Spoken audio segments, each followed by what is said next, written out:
Okay, let's get started. Welcome to the Cabinet E-Series on workflow. I'm going to be talking to you this morning about uh, manual workflow and rule-based workflow, workflowing to another user versus workflowing to a group of users.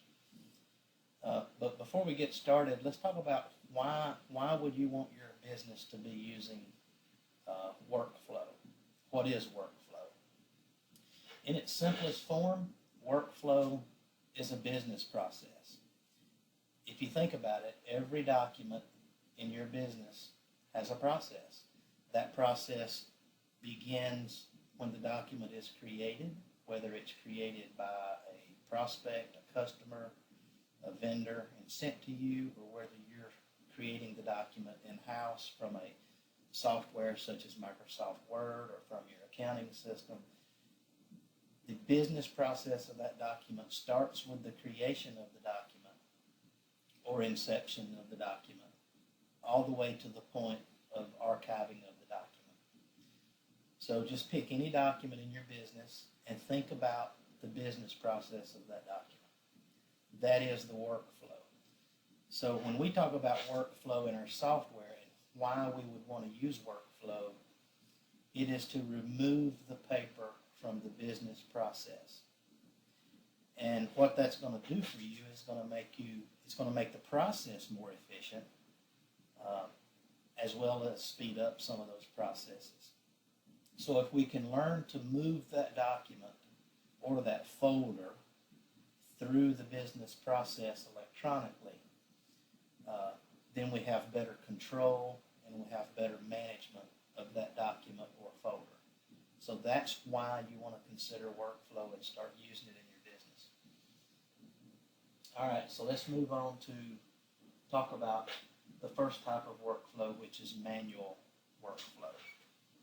Okay, so let's get started doing a manual workflow. We're just going to work in a law firm case cabinet. We're going to go into a client folder, and under the contract tab, right here we have a contract that is a Microsoft Word document. We're going to right-click the contract and go to Route. Route gives us a submenu of private, public, distribute, and distribute with reply.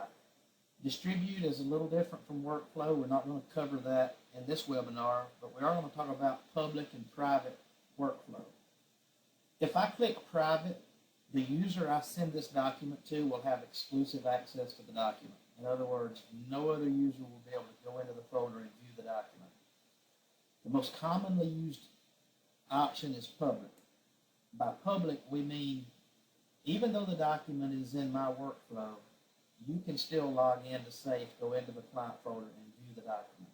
So we're going to go ahead and click that. Notice it defaults to manual, and you see rule, which are all of our workflow rules that we'll get into in a minute. So let's look at the manual workflow. I have a list of users. I have a group called contracts, a group called admin. But let's click on Sarah. Let's send this contract to Sarah and ask her to review it.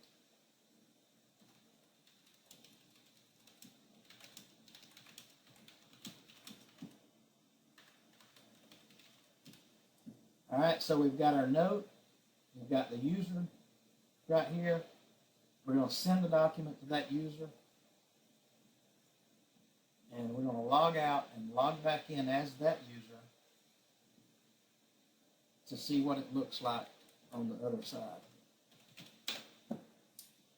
All right, so Sarah logs in. You'll notice there are a couple of notifications saying that she has 2 new documents, and you see one of those is the document that we sent her. Now, I think in real life, if you use workflow quite a bit and you get a lot of documents in your workflow inbox, these notifications will begin to stack up until you go start looking at those documents in your workflow. If you want to turn these notifications off, you go up to Options, and under the General tab, uncheck Enable Notifications. And that'll stop those notifications from popping up. So let's go click on the Workflow button and go into the Workflow inbox. Now you can see that we have a new document here, and that is the contract that we just routed to her. Before we click on that document to look at it, we're going to talk about setting up your workflow inbox so it's usable. Okay? What I mean by that is, what about these columns? Maybe we don't have the right columns that we would like to have. So you can right-click a column, and you can do column chooser, which brings up a little box with other columns. You can put in your configuration. So let's take cabinet name, drag it up, and drop it as a column. So now we have an additional column. We can see the cabinet that the documents come out of. In my case here, I don't find that to be that useful, so I can drag that column and drop it in the customization box. Another thing you can do is you can rearrange these columns. So I could take status and drag it over to the right side and change the whole look of my inbox. So just keep those little customization tips in mind as you're setting up your workflow inbox. And I'm going to move status back over here where I like it to be. Okay, so another thing is, once we click on this document, it's going to change from new to in process. We're also going to be able to then look at the bottom and see the note that was sent with the document. So this user is asking us to review and send back. So to review the document, we could use the preview, or we can actually open the document up by clicking the edit button to open it up in its native format. Okay? Once we are finished doing that, we close it. There's other tools here we could use as well. We could email the document, we could print it, we can open the parent folder to view other documents. Okay, maybe we want to look at depositions, or maybe we want to look at insurance documents. Maybe we want to scan in a new document or create a new electronic document. All those tools are inside the folder. Could be that you need to give this client a phone call. In that case, we want to access the folder indexes, and that's going to be under Edit Folder. So this pulls up the folder index, there's the phone number, so we can give the client a call. A couple of other tools here: approve, reject. Approve in a manual workflow situation. If you do the drop down for pick item, pick a user, and click approve, it's going to send that document to that user. Now keep in mind, if you want to send that document to this user with a note, before you click approve, come to the remark box and go ahead and make your remarks and save them, and then click approve, and it'll go to that user. Since our instructions here was to please review and send back, we're going to pretend like we reviewed the document. We're going to send it back to the user who sent it to us, and we're going to click approve. Okay, so let's log out as this user and log back in as the other user.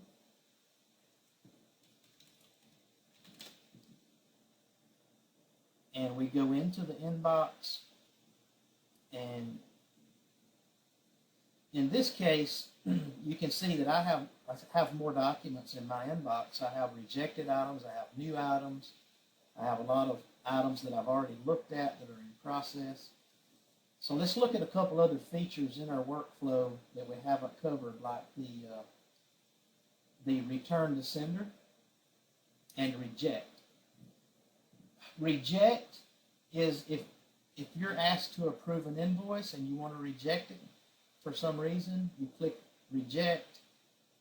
You are going to have to put your remarks in and save them before it's going to let you reject it. And it's going to go back to the user that sent it as a rejection. We also have return to sender, very similar to reject, but it is more for, instead of rejecting a transaction, it's more for just returning that document to the sender because they wanted it back. It doesn't make you put in a remark, it's just going to send it back. So reject and return to sender are very similar. It's just that when we take these actions in our software, those actions are recorded in a couple of places. Number one, the audit trail in the software, and there's also a thing called workflow management where we record all these actions. So approve and reject really have dual purposes. Approve could be to approve a transaction. We just want to record it, move the document forward. Or it could be just move it forward. We're not approving a transaction, we're just moving a document to the next step in the business process. Reject could be rejecting a transaction that we've been asked to approve. Really not rejecting the document as much as we are rejecting the request to pay an invoice or to approve a purchase item or something of that nature. And then, of course, return to sender just returns it. So there's a couple other things. If I have a new item here and I click on it, and you can look at the bottom and you can see the notes that came over with this item. I may need to put this item on hold. So there is a hold button here. So before I do that, I want to let all the other users in the system know why I'm putting it on hold.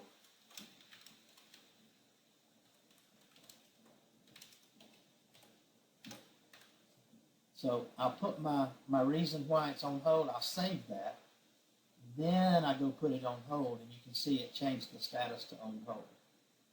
Now, if any user goes into that folder, they'll be able to know what the status is of the document, and they'll also be able to see the history of the workflow notes. And we're going to look at that a little bit more when we talk about controlling and managing these documents. But for now, let's go look at rule-based workflow. We're going to move into group workflow. This is where you want to workflow a document to a group of users. To do that, we're going to go into a folder. We're going to go over to the contract tab. We're going to click new and create us a contract. Once the contract opens, we're just going to close it so it's filed to the folder. Now we can right-click and route the document to the group called contracts. This is the same manual workflow that we did when we chose a user. This time we're choosing a group called contracts. So I'm going to click send. Now, I want to show you in management this contract group. You can see here's the group. We have 3 users, Bart, Sarah, and TP. All right, so let's minimize this, and let's go into each inbox and see if that document made it to that user. So I'm logged in as TP. Here's my inbox, and I'm looking for the Peter Griffin contract. Here it is. You'll notice when I click on it, the status doesn't change. It still says new. This is because I have to go up here and claim the group item. Now, once I claim it, it's going to remove it from the other user's workflow. So before I do that, let's go look at another user to make sure that it's in that user's workflow as well. Let's go look at Sarah. When Sarah logs in, she goes to her workflow, and she's looking for this same contract for Peter Griffin. Here it is. She clicks on it. It still says new. The idea is you want the user to be able to look at the document before they claim it. So if Sarah wants to claim it, she just clicks on claim group item, and now you can see it's now in process in Sarah's inbox. Now, once again, we're going to change users. We're going to go back in as TP, and we're going to see if that document is still in my workflow inbox or if it has been removed. And you can see I do not have a contract for Peter Griffin anymore.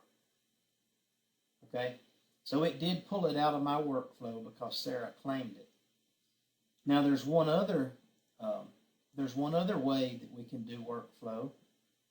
So let me open up and create another contract in this folder.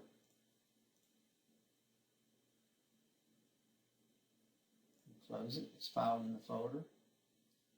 Okay, before I route this document, I'm going to go to my workflow inbox, and I'm going to go to Tools and Auto Claim Group Item.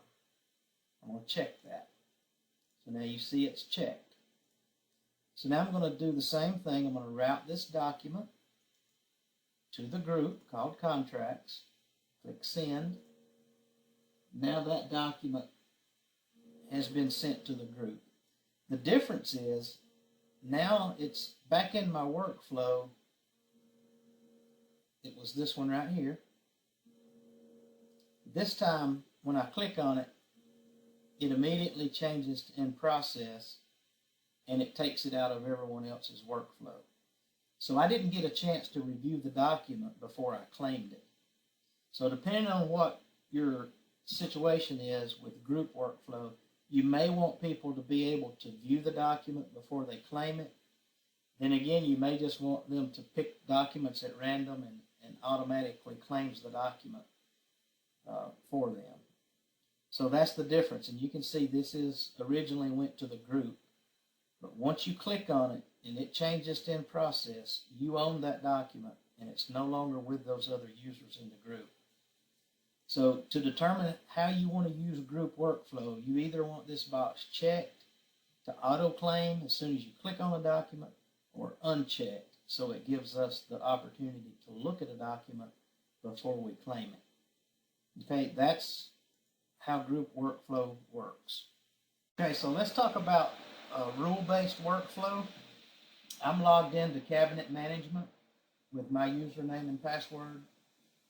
Once you in management, you would go to workflow rules, and it's going to show you all of the workflow rules that we have set up. I want to talk about a couple of different ways that you can set up rules. Rules can be very basic or they can be very complex.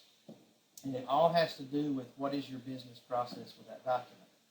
And what we like to say is if you can map it out on paper or on a whiteboard, we can help you implement that business process with a workflow rule. So let's look at a very simple rule. This is a purchase request. And if you look at here, the steps of the rule, it's very straightforward. It's what we call a linear rule. It just goes from one user to another user, back to the originator, and then to the cabinet with no alerts. Okay? So that's a very straightforward workflow rule where it just goes from one user to the next, back to the originator, and then they file it to the cabinet. Let's see if we can find something. Okay, here's a request for time off form. It's very similar to the linear workflow in that it does go to one user, then it goes back to the originator, and then they put it back to the cabinet. Keep in mind, it's a request for time off. So my guess is it's going to Sarah to approve it, going back to the employee to let them know that it's approved. The employee clicks approve in their inbox, and it goes to the cabinet. Now there's another step to this. There's an alert involved. So what I want to do is edit this rule, and I want to go into the alert screen of setting up a rule. This is very straightforward. It's 4 steps, and if you read, you can see that the first step is we set the status type of the document and the decision point. The decision point is the user that gets the document at the first step, second step, third step, and so forth. Those are what we call decision points.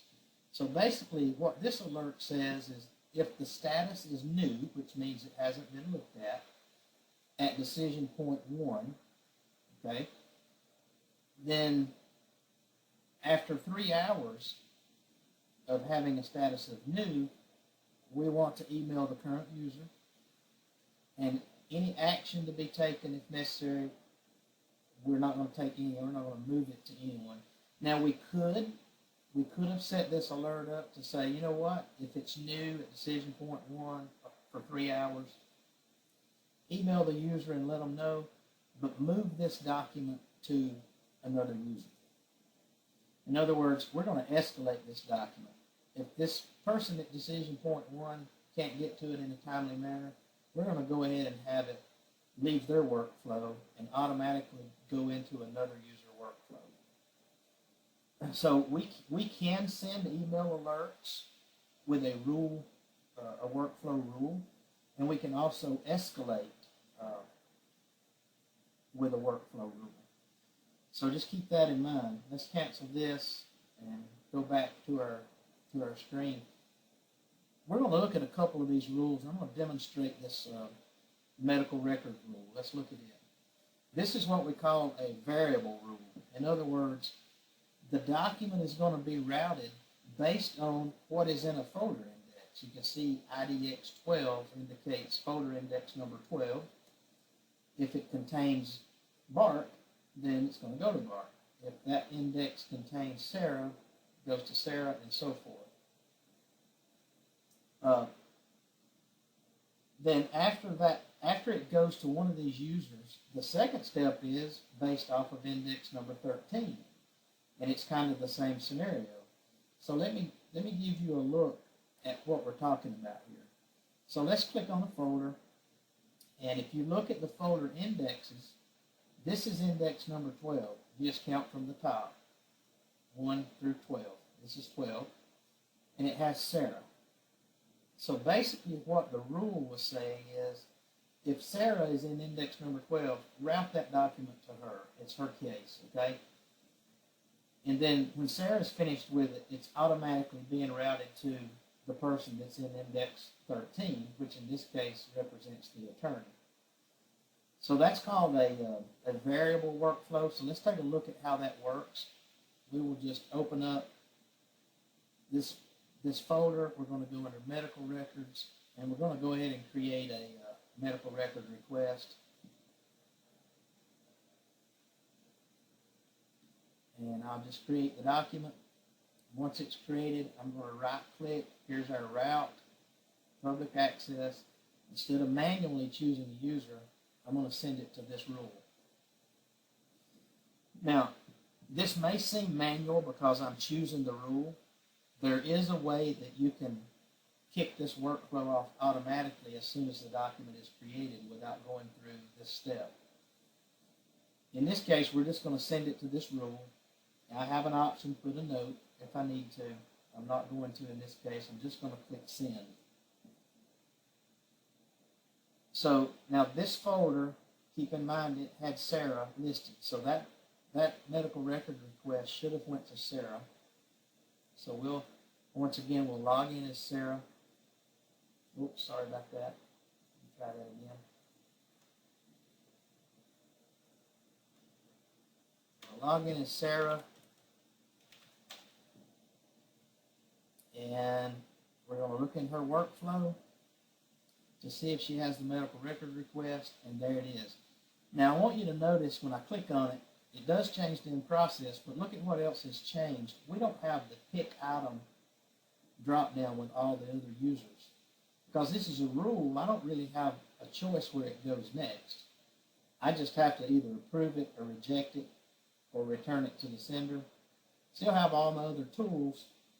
So the next step of the rule is based on index 13, which is the attorney. So I'm just going to click approve, and it should leave my inbox, and it should go to whoever the attorney is, which we know it was Bart. So we're just going to log off and log back in as Bart.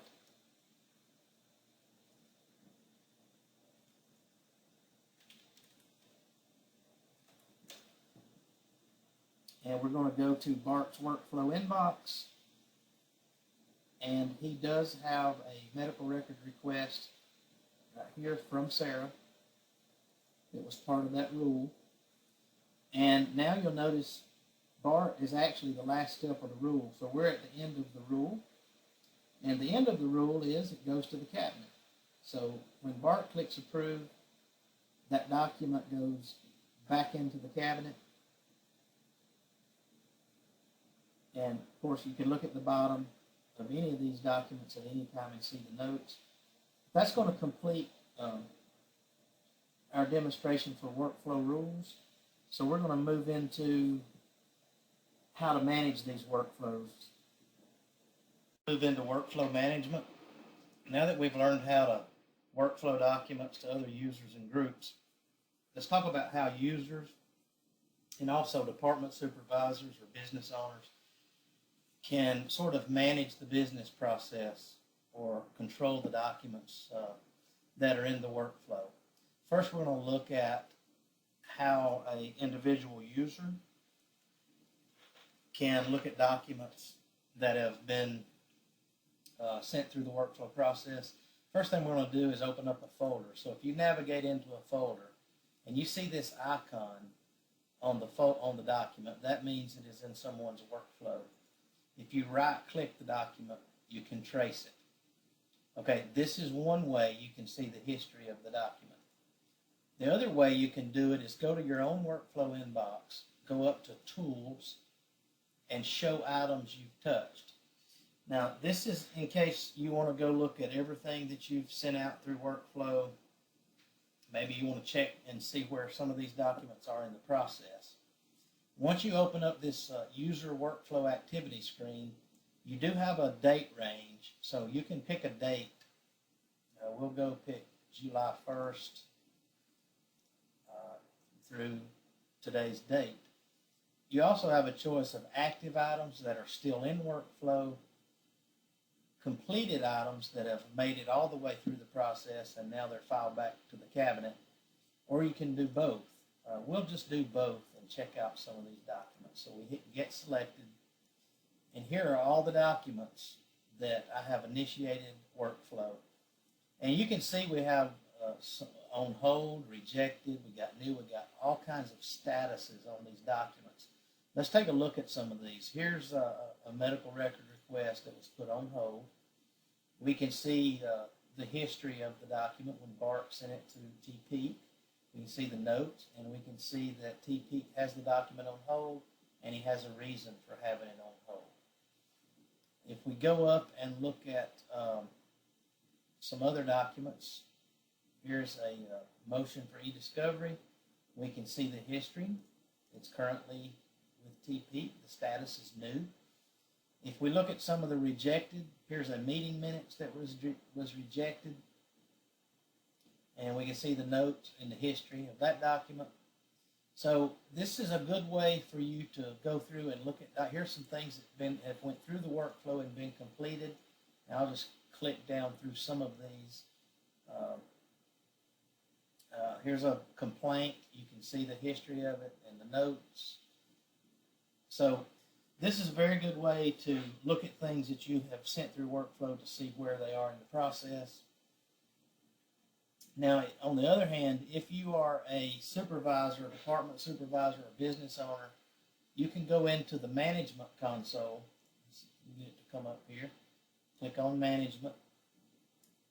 And you have this query screen where you can put queries together. So we can actually do status, add that, and then run the query. And it's going to pull this screen up here.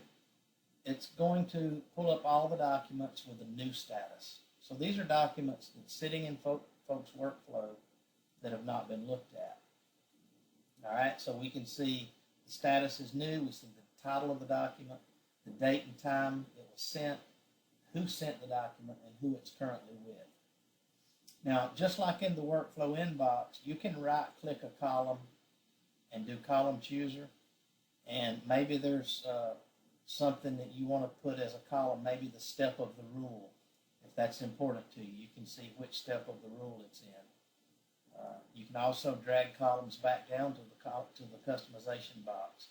Maybe you want to know what cabinet this came from, so we take cabinet and stick it up there. So then we can see the cabinet that these documents came out of. So we got a couple that looks like they're out of an HR cabinet, and we got a couple that are out of the motor vehicle accident case cabinet. There's lots of queries you can put together. We could say currently with a particular user and add that. So now we're asking the system to return to us all of the documents that have a new status that are with this user. So when we run that, it returns all of the new items they're in that user's inbox. Now, let's take it a step further. So let's just say you do determine that this document here needs to be taken care of today. You've just learned that the user that it's currently with is on vacation, and you want to go up here and click Edit, and you want to move that document to another user. So there's like 5 steps here real quickly. You take the selected item, you check user, you pick a user you want to send it to, and you can put a note.